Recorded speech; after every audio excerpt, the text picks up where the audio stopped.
You're listening to the Betoota Advocate's weekly news wrap on Desert Rock FM 96.5. Hello and welcome back to the Betoota Advocate News Bulletin. Today is Monday, the 11th of November. We're recording live from Baxter Boots Studios in downtown Betoota. You're joined by myself, Clancy Overall, and Editor-at-Large Errol Parker. How are you, Errol? Good, mate. How are you? Well, thanks, mate. Bit smoky out in Betoota today. Bit smoky all around the country. If you're not on fire, you're at least seeing the smoke. That is, of course, unless you're in one of those elite southern capital cities, as our Deputy Prime Minister pointed out earlier this morning, then you wouldn't see the smoke and you wouldn't see the fire and you wouldn't know what's going on, so keep your mouths shut.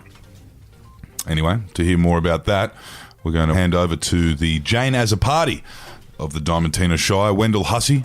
What's happening in the news today, Wendell? The fires are happening in the news, Clancy, as you pointed out. And our first story for the week is local raving inner-city lunatic asks invisible skyman to stop the bushfires. Yes, that man is Scott Morrison, who is most famous for performing the duties of the Prime Minister of Australia under his stage name, ScoMo. And he apparently spoke to God earlier today and his polite, happy-go-lucky son Jesus about their role in stopping the fires and bringing peace back to regional communities. Was it the self-titled ScoMo that Deputy PM McCormack was talking about today? It's hard to know. There are a lot of elite inner-city lunatics involved in the political class of Australia. Some are linking these bushfires to climate change. Some are linking them to God just forgetting about us briefly. But, Clancy, I think it is important to try not to score political points off this issue, just like all those people in the inner city are, these people who think that the Prime Minister's not doing a good job. I think he is doing a good job. And so is former Deputy Prime Minister Barnaby Joyce, who has taken the opportunity to say that we need more dams. Interesting. And leaving that political point scoring aside, Adam Weiss, one of our readers from town, left a comment on that story, raising an interesting point. He said, what we need is a more forward-thinking leader, one who prays to God during the winter months, asking for no bushfires in the coming warmer months. A helpful suggestion, maybe. And in other news from around the nation now, Centrelink under fire for blasting You Better Work, Bitch by Britney Spears in waiting rooms. Yes, this was a big issue last week. The initiative was being tested as a way to motivate Centrelink dependents to ditch New Start and gain employment, which the government believes must be an idea that obviously hasn't occurred to them before. They initially wanted to play 9 to 5 by Dolly Parton, but that almost had a counter effect to finding employment. It's not exactly glamorising full-time work, old Dolly. So they went with the Britney classic. They've also ditched plans to play Rihanna's Bitch Better Have My Money, which has been rolled out initially as part of the Robo-Debt campaign. Another song that was proposed was Offspring's Why Don't You Get a Job? I think that has been trialled in certain cities around the country as well. What else is in the news, Wendell? Well, plans to make maths compulsory in years 11 and 12 is bullshit, says 107% of students. Yes, there were calls to make the subject compulsory to ensure that we don't have the Parramatta Eels accountants level of numeracy among the nation's students. However, that has not gone down well with said students. It looks like it'll be met with a lot of opposition. Huth Franklin, one of our readers from down south, he texted in this week saying in New South Wales they should make legal studies compulsory so 12-year-olds know when they're being illegally strip searched by police. Yes, it is important to know what your current age is when being approached by an overzealous sniffer dog and accompanied dog on 2 legs. In some local news from around town now, and woman recycling multiple phones in office bin assures colleagues she's not a drug dealer. Yes, local woman Jess Hudson was forced to put up with appalling chat from her colleagues about why she had so many burner phones, led by her 53-year-old boss and self-described office joker Trevor. She was recycling them in her office's mobile muster bin as part of Planet Ark's National Recycling Week. So she flipped the script back on her fellow office workers and told them she was doing good.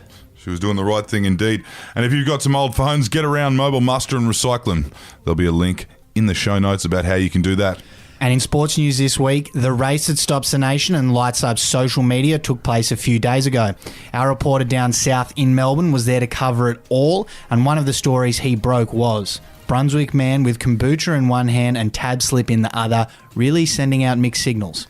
Yeah, the youngster who is, and I quote, hashtag nup to the cup when he is in the presence of his Brunswick friends, but secretly yup to a punt when he's not with them, was caught in a very compromising position. Yes, with a cherry plum remedy kombucha in one hand and a big box trifecta in the other, the young man was forced to lie to one of his share housemates named Jeannie with a straight face, telling her it was a bet on the cricket or something. Watch me punt, and watch me nay, I'd say, Clancy. In other Melbourne Cup news, there were some notable entrants in the fashions on the field, as always. One local man was spewing he didn't take home the title. That was a man whose brekkie Canadian club was perfectly matching his white suit lime green tie combo. Yes, the 29-year-old construction manager named Braden Cox said he was robbed of the title of fashions on the field before giving our reporter a tip he got from a mate's uncle who knows a trainer, and then disappearing into the crowd. I think the biggest thing to take out of this story is that this young man wasn't afraid to say that he doesn't like beer.